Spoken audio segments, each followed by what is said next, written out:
All right, welcome back. Here is the fifth video in my How to Play Blue Water Navy series. I previously did a fifth video and uploaded it, and I was informed of some mistakes I made, and they were significant enough mistakes that I wanted to redo the video from the beginning. There were enough of them and enough important ones that I think it matters that I go through the whole thing again. So what I'm going to be doing here is narrating my log that I've already done for this turn, so it might get a little bit herky-jerky as I go. Um, so um, what we have here is it is a Soviet action after the ship's action was completed. You see on the ops track here, both Soviet and United States are both at 7. Ship's action has been conducted, and so the Soviets have to decide what to do. Now, the primary thing the Soviets need to do is protect their amphibious task force, and the biggest threat to that is the American carriers. And so, even though they only have one task force detected with poor detection, it probably makes sense to try to kill those carriers. But I want to demonstrate a system that happens in the game. So I'm going to do something that I don't think is good, smart gameplay. But I am going to do it so that you can see how it works. I'm going to have the Soviets use their missile submarines, their cruise missile capable submarines, and have them attack the British airbase down here with the idea that they can do some damage to this airbase and keep the British Air Force out of the fight a little bit longer. So, one of the cases where you're allowed to activate 2 units at once is with missile attacks by submarines. It's what's called coordinating missile attacks by subs. And the Soviets up here in this northern sea zone, they have an Echo 2 that has 3 black cruise missiles, and they have a Juliet, a diesel sub that has 3 white cruise missiles. The colors of those missiles don't matter for our purposes here. There is some interesting stuff in the rules about which type of missile is represented by which color, and there are some modifiers for different types of missiles in different situations. But all we need to deal with here, those things don't come into play in this attack here. This is just a cruise missile attack against a land facility. So the Soviets are going to activate these 2 subs and bring them. Oops, I forgot already I'm doing a log. So I'm going to click through the log, and the Soviets are going to bring these 2 subs down to get ready to launch missiles at probably Losimouth Air Base here. And the NATO forces have a potential defense against this. They have a Los Angeles class submarine here that's on patrol.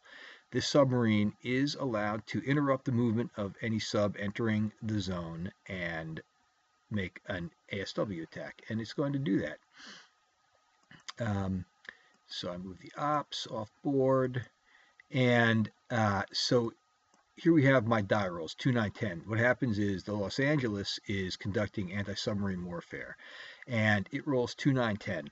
So if you refer to your player aid for anti-submarine warfare, you know that that NATO has some options.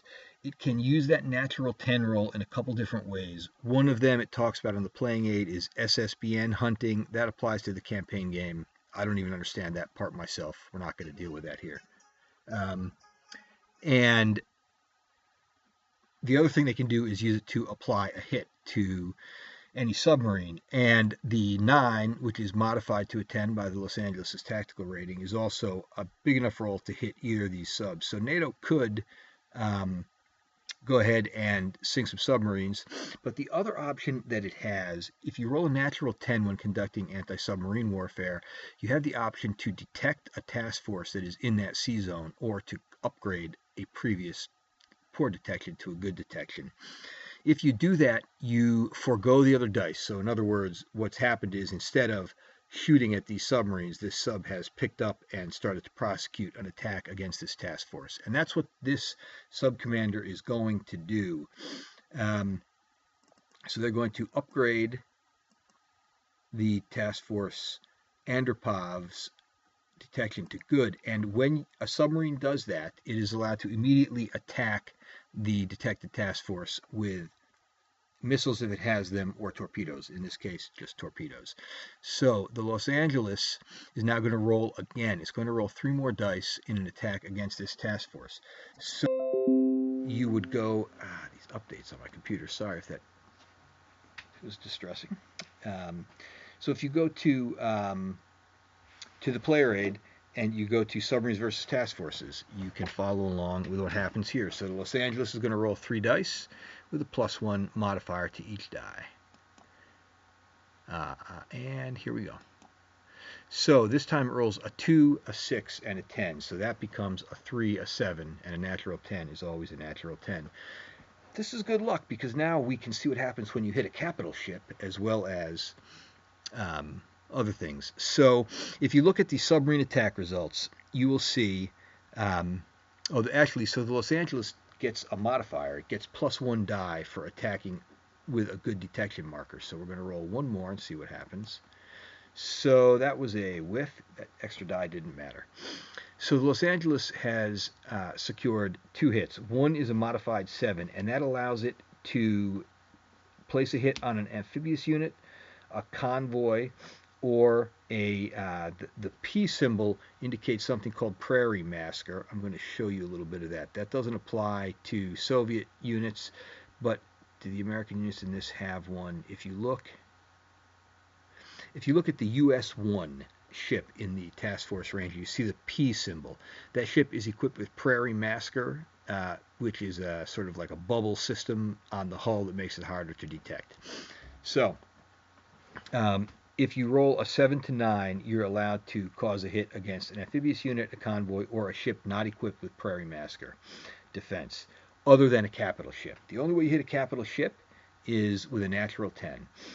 With a modified 10, you can cause 2 hits on a convoy, and then there's a torpedo modifier for submarines. We don't need to deal with that now. That's a Soviet modifier. Heavy torpedoes, it's called. So the Los Angeles has a natural 10 and a 7. So the Los Angeles is going to use the natural 10 to cause a hit to a capital ship. And so the Soviets have 2 capital ships. They have the Minsk and they have the Kirov. You'd think that the Minsk as an aircraft carrier is the one you want to kill, but actually that ship is not that good. The Kirov brings a lot of things to the table that NATO would like to eliminate, and so they're going to use that natural 10 to hit the capital ship. But before all that happens, the task force gets to defend itself from anti-submarine warfare attack as it has before. So you look at the player aid and you calculate the ASW value, and it tells you that in task force defense, a submarine that is part of the task force contributes 3 times its ASW value. So the November contributes 6, and then you just count them out, 7, 8, 9, 10, 11, 12, 13. That's 14 dice or 14 anti-submarine warfare points, and having a carrier in your task force gives you +2. So that's 16 anti-submarine warfare points that this task force has. It's a powerful task force. So that gets to roll 4 dice on defense. And let's see what they get. They get a 10, that's good, and they get a 3. So they get 2 10s. So every roll of 8 or higher that the task force rolls allows it to remove one die of their choice. So the Soviets are going to use those 2 natural 10s to not only take away these 2 hits, but there's another thing that on a natural 10 you can take steps off of a nuclear sub. So the Los Angeles could potentially be sunk here. So what happened is the Los Angeles popped up, took a torpedo shot at this task force, had pretty good solution ready to go. It was about to score some hits, but then suddenly they got swarmed by escort ships and helicopters and had to dive and get out of Dodge real fast. So their torpedoes went in the water but missed. Meanwhile, they were chased by torpedoes, and they're going to have to now evade and dive and try to avoid these hits. So the Los Angeles is a nuclear submarine with the save icon. The 10 circled means it can save against hits. So it gets 2 save rolls against these 2 hits. Let's see if it can get them. 6+ are good saves. And neither one of those is saved. So in a crazy turn of events that should be in a war movie somewhere, Just as the American forces were about to score a pretty major victory against the Soviets, instead, they lost one of their best, most potent units. They lost a Los Angeles-class submarine. All right, I hope you followed along with that. So that was all a little sidelight to this Soviet missile attack, right? We need to always keep track what's going on. So the Soviets sent subs in. The Los Angeles went out on patrol looking for them. It detected a task force and it thought, I got a great shot here. I'm going to take it. But a savvy Soviet commander turned the tables on them and actually sunk them, scoring 2 hits. So he flipped it to its damage side and then hit it with 2 natural 10s in ASW defense. And so that's unfortunate for NATO. So now the next thing that's going to happen is the Soviet missile subs down here are going to continue their missile attack. So, excuse me, I'm going to be paging through the log here. So, so these rolls here that I just clicked through in my log up here, those were rolls I made by mistake. I made a mistake and allowed the Russian subs to fire back in defense. They're not allowed to do that. When a sub is on a mission, it just conducts its mission. So the Russian subs came in, their movement was interrupted by the Los Angeles. All the stuff that happened because of that interruption happened, and now these subs are unscathed and they're continuing their mission. So their mission is to try to launch cruise missiles at the British airbase. And so I had put a spent marker on the Los Angeles because in my previous log it wasn't killed. And okay, so that's 7. I'm going to come back to that 7. So what happens when you make a cruise missile attack against a land unit? Refer to your player aid card, what I call the brown player aid card. In the upper right side of that, it says cruise missile attacks versus land targets. So the first thing you do is see how many missiles the Soviets are firing. Here the Soviets are firing 6 missiles. The color in this case doesn't matter. And so if you're firing between 4 and 7 missiles at a land target, you roll 1 die. And there are some modifiers and there's some stuff on the player aid about SAM suppression. I'm going to get to that in a later video. There are no surface-to-air missile land units in this scenario, so we don't need to worry about how that works. But that's actually a fun part of the game when we get to it. So then what you do as the Soviets is you go all the way down to this part of the player aid that says cruise missile attack, and you roll your die. And there are modifiers. If you're attacking troops, which is only part of the campaign game, you lose 1 from your roll. And if you're attacking in bad weather, you lose 1 from your roll. But neither of those are happening here. So this is just a straight roll. And if you look at the cruise missile attack result, it says 7 to 9 is 1 hit and 1 kill. And what that means is that the Soviets have scored a single hit and damaged the airfield, and they've also had a collateral kill. They've taken out a step of aircraft that are on the runway. And one of the other mistakes that I made in the original log was I allowed NATO to allocate that hit. And so here you'll see putting the damage out, right? The airfield has now suffered light damage. And the Soviet subs are spent. They have performed their actions. And what you see there is I flipped a fighter unit because NATO thought it was better to take a hit to a fighter. But what the Soviets want to do is they want to decide between killing the Buccaneer strike aircraft or one of these maritime patrol aircraft. And since these maritime patrol aircraft can actually, they don't have a lot of striking power against the task force, but they can mess with Soviet submarines, which I think will be important in this game. The Soviets are going to go ahead and cause one of the kills to happen to the better Nimrod. I'm going to flip that back for a second. You'll notice that this Nimrod has 2 search dice and 3 anti-submarine warfare dice and a range of 2. This Nimrod has 1 search die, 3 anti-sub dice, and a range of 1. So this unit is slightly better. So the Soviets will cause that unit to suffer. Okay, so I hope that that all made sense. So yeah, so I've already moved the Soviet ops marker down. Now I'm going to continue to click through the log because now it's the Americans chance to react. And what America needs to do in this scenario is deal damage to this task force up here. They need to do whatever they can to try to stop those amphibious ships from landing their troops. And they have some options for that. They have a good submarine here. It's a slow diesel sub, so it's not great in a lot of cases, but it shoots 4 dice.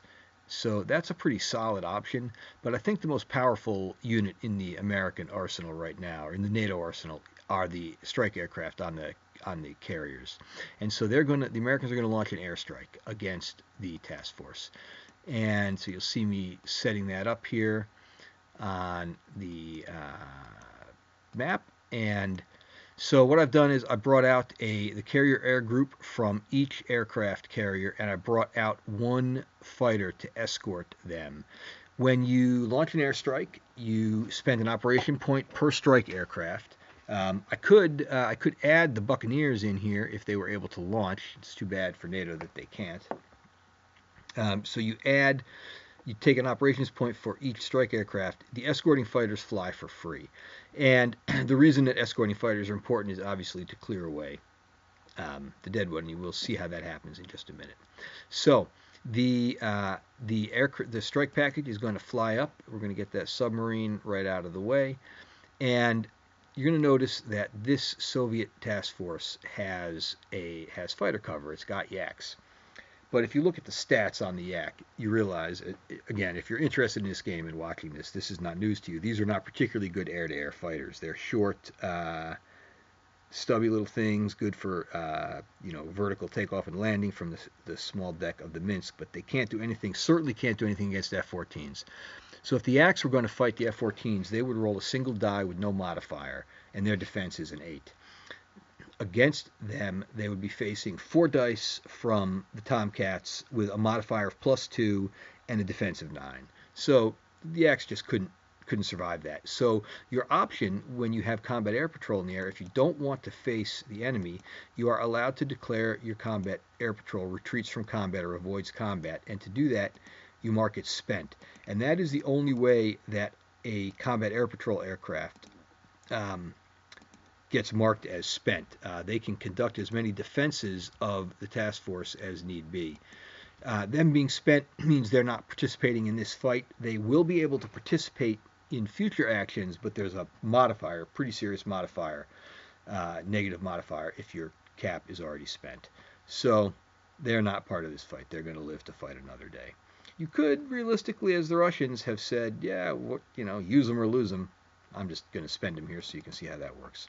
All right, so now we have to fire off the missile attack. And so you look at each of these carrier air groups, shoot 6 missiles. I said something in an earlier video that I should correct at this point. I said 6 missiles or bomb points. That is incorrect. If this was a bombing mission, the number of bomb dice are based on the steps remaining in the aircraft. So each full-strength strike package would provide 2 bomb dice, regardless of the type of aircraft it is. I'm going to show you bombing in a later video. It's actually really fun. But we're not going to deal with that right now. So right now we've got the A6 intruders flying and launching their missiles. I think harpoons, right? Probably harpoon anti-ship missiles.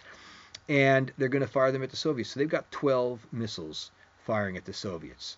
Now the Soviets get to defend themselves. And we walked through this once before, but we'll walk through it again.